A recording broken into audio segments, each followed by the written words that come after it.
yang seperti kasus kebetulan om saya meninggal hari Sabtu dan saat itu ada 12 orang yang meninggal dunia baik COVID yang harus diberangkatkan dari rumah sakit Bangkalan.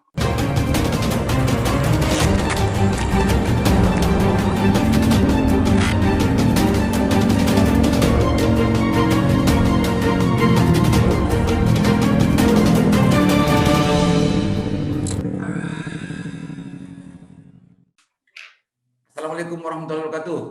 Kembali berjumpa dengan saya Aliman Haris di acara Sandasan. Pemirsa Sandasan, kemarin saya nge-zoom dengan salah satu anggota dewan dari Arusbaya, bercerita tentang situasi kekinian di sana kemarin setelah viral lonjakan kasus COVID di Kabupaten Bangkalan, khususnya epicentrum COVID di Kecamatan Arusbaya.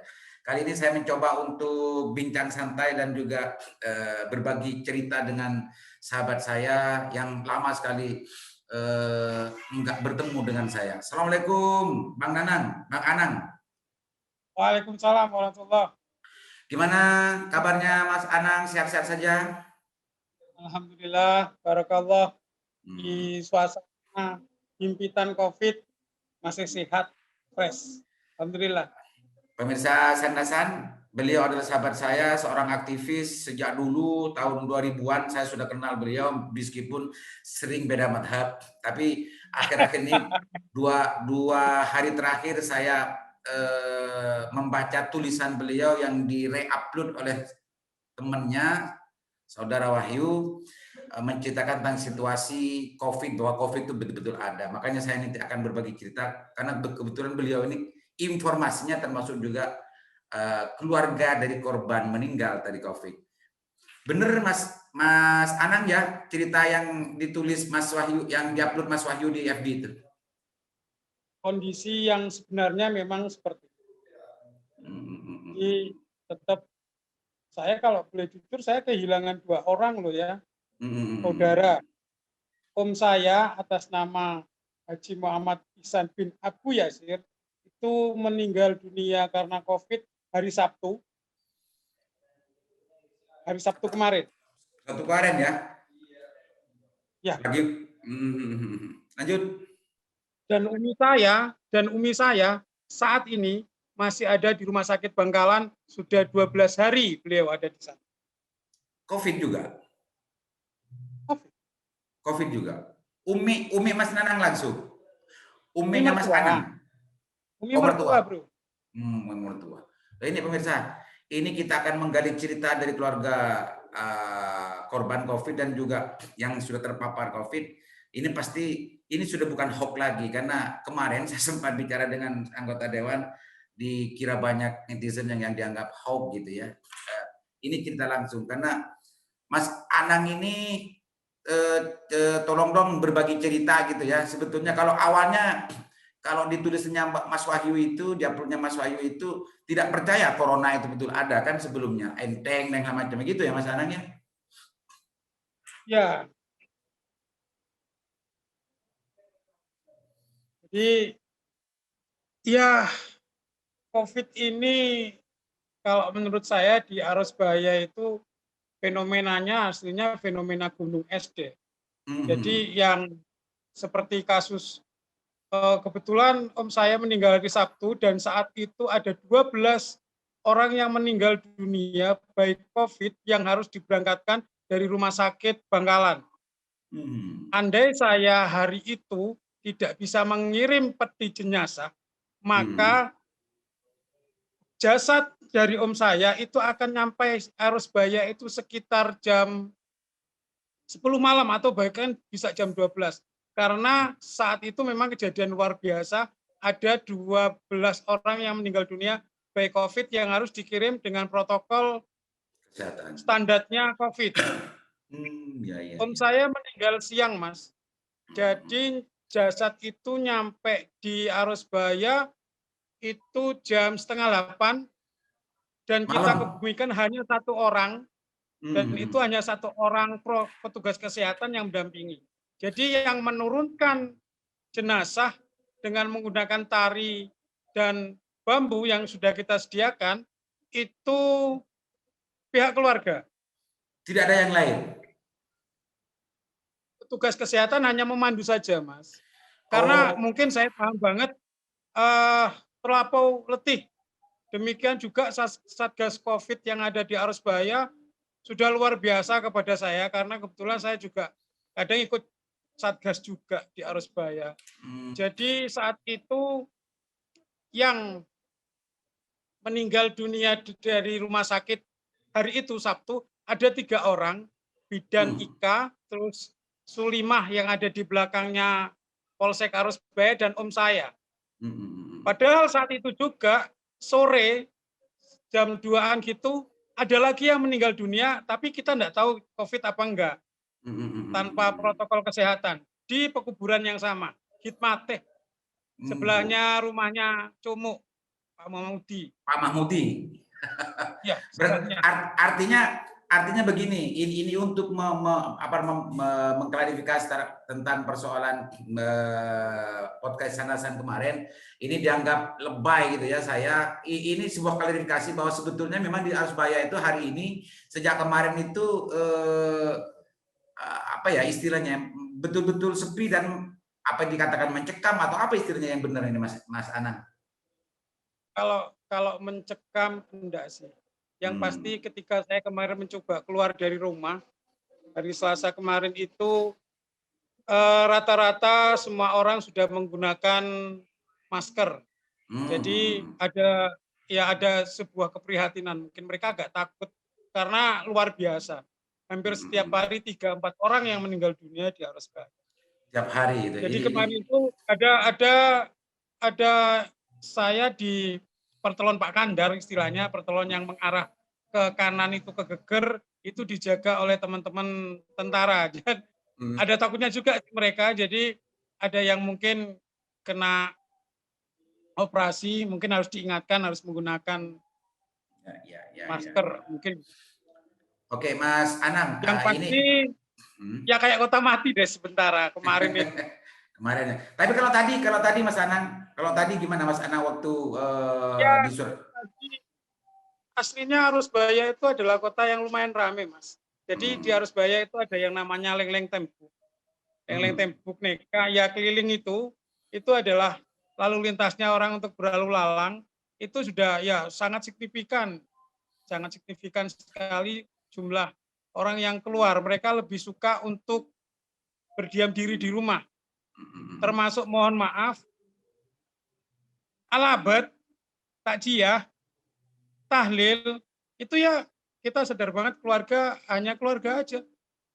Tadi Oke, videonya sempat ya, tak ya. kirim ke sampean sebagai pengantar, kita hanya 8, Oh, 9 orang. oke, nanti itu mungkin menjadi bagian tak terpisah dari podcast ini dan juga berbagi cerita dari korban COVID di Arusbaya.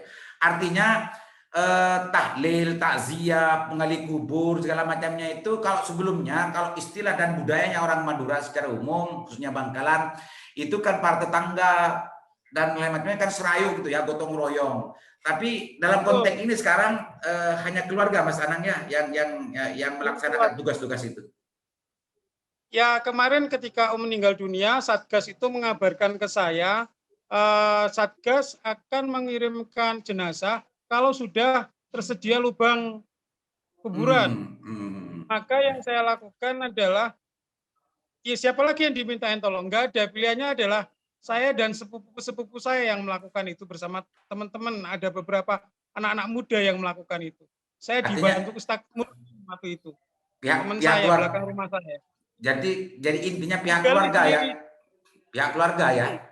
Hmm. Ya, jadi Baik. biasanya yang ada yang disuruh untuk gali itu kan ada. Di Hmm. Sinuman itu sudah ada, Pak. Ya. Ini sangat luar biasa ya, apa namanya dampak terhadap sosial, budaya, kebiasaan masyarakat desa sebelumnya yang gotong royong dan semacamnya. COVID ini justru memporak-porandakan sebetulnya hal-hal yang yang sebelumnya itu serayu, sekarang seperti itu Mas Anang ya. Itu dirasakan sendiri loh Mas Anang ya. Iya, dan Hmm. tapi kami sangat sadar, Pak. Jadi ketakutan ketakutan beletetang ketakutan masyarakat terhadap kondisi kami karena memang om saya memang ketika masuk rumah sakit itu kondisinya memang terpapar COVID positif. Ketika kita antigen hari Sabtu kita masukkan dan satu minggu kemudian saya meninggal dunia. Jadi kan itu juga ada juga di datanya Puskesmas. Makanya kan ya sebagian besar orang butuh nyali untuk ke rumah kami gitu. Oke, Mas Anang, artinya itu semua dimaklumi karena memang ini adalah mungkin bisa dikatakan tanda-tanda kesadaran bahwa COVID ini betul-betul ada, COVID ini betul-betul berbahaya, COVID ini betul-betul harus dihindari, gitu kan oleh masyarakat Arusbaya, sehingga keserayaan, kegotong royongan sebelumnya yang kita bisa lihat ketika ada orang mati meninggal tetangga semuanya itu perlu untuk dimaklumi dulu karena memang ini bentuk dari kehati-hatian ya, Mas Anang ya. Kami sangat maklum, kami sangat ngerti, nggak bisa dong. Iya, iya. Saya melihat termasuk tahlil Mas Anang ya? Tahlil, termasuk tahlil. Tapi tahlil kan tetap juga dilaksanakan, kan gitu Mas Anang? Saya lakukan. Kemarin pun sholat jenazah kami juga minta, walaupun kami sangat percaya mungkin saat di Bangkalan juga disolatkan dan yang nyolatkan itu jadi kondisinya masih dalam peti. Mungkin insya Allah yang punya dokumentasinya itu Kanit Intel Polsek Arusbaya saat kita itu kayaknya ada sih dokumentasinya. Jadi yang nyolatkan itu cuma 4 orang, Pak. Ya. Ini itu belakang rumah saya, kebetulan Ustadz, Kak Nasir, itu saudaranya Pak Muni, saya dan Ubaidillah itu anaknya om saya. Hanya berempat itu. Nyolatkan pun itu di pekuburan. Di pekuburan ya, tidak boleh masuk wilayah perkampungan gitu ya, kan memang itu berkehati-hatiannya ya.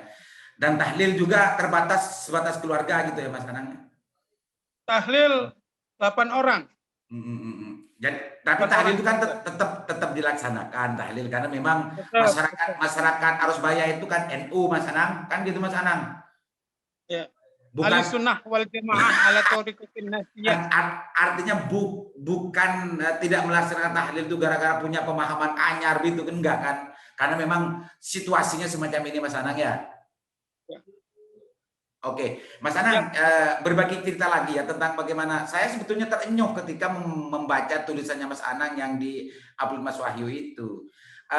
Dari apa yang dirasakan Mas Anang, dari apa yang dialami Mas Anang sebagai keluarga korban pasien, bahkan punya satu ya, bukan satu, bahkan sehari ini ibu mertuanya sedang dirawat di rumah sakit, itu juga COVID. 12 hari juga. Sudah 12 hari bareng ya. sama saya. Maksudnya bareng sama om. Artinya ini kan betul-betul berbahaya COVID. Mas Anang sebagai keluarga yang merasakan, silakan untuk Mas Anang berbagi cerita, juga berbagi himbauan pada masyarakat yang lain yang mungkin di desa-desa yang lain sama lalainya dengan Mas Anang sebelumnya gitu. Silakan Mas Anang. Seperti ini. Iya. Ya. Jadi COVID itu ada, buktinya adalah om saya meninggal dunia karena COVID dan umi saya saat ini sudah 12 hari COVID. Umi saya itu hanya tidak bisa mencium dan merasakan. Kalau biasanya orang Madura bilang hanya peng-peng saja. Tetapi insya Allah karena saya ya agak pernah belajar dan pernah tahu gitu, akhirnya saya maksa untuk memasukkan umi saya untuk perawatan. Jadi COVID tidak usah takut, banyak kok yang sembuh. Termasuk umi saya sekarang sudah dibuka oksigennya, kalau dirawat, ditelatenin, tidak ada yang tidak bisa disembuhkan. Yakinlah. Dan tentunya keluarga yang ada di rumah harus ngeladenin dengan ikhlas, dengan semangat. Keluarga saya kena COVID Sabtu, saya antigen. Antigen hari Minggu tutup, itu Fortuna tutup. Senin saya antigen dan saya negatif. Mungkin karena saya sudah pernah vaksin di Grand City, terakhir saya vaksin yang kedua tanggal 15 Mei. Mungkin karena itu bisa jadi. Terus belakangan ada bahasa juga yang mati karena vaksin, benar itu. Keluarga saya, istri saya juga karena ada di dunia pendidikan, dia juga sudah vaksin. Jadi saat ini yang mendampingi umi saya di rumah sakit istri saya. Dan sehat, alhamdulillah. Jadi ya, mending kita berhati-hati Pak, karena umi saya itu tidak pernah kemana-mana, mungkin hanya ke pasar saja, mungkin bisa jadi klaster pasar, saya juga nggak tahu. Yang pasti pasca Telasan Topa itu sudah mulai ada sinyal nggak bau, nggak bisa bau. Kita konsultasi sama dokter Bima, saya menginginkan rawat inap tetapi tidak dimungkinkan.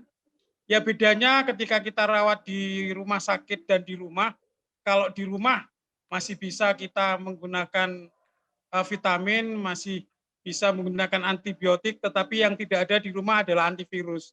Karena antivirus itu hanya diberikan di rumah sakit, Pak. Oh, ya, ya, ya, ya, ya. Ya, Oke, tetap Mas semangat Anang. dia sampai sakit tidak sakit vitamin. Mas Anang, ada anggapan ya, ada anggapan atau memang ada pengakuan ya. Kalau Mas Anang ini kebetulan kan keluarga yang sudah menyadari bahwa COVID itu betul-betul berbahaya, COVID itu betul ada.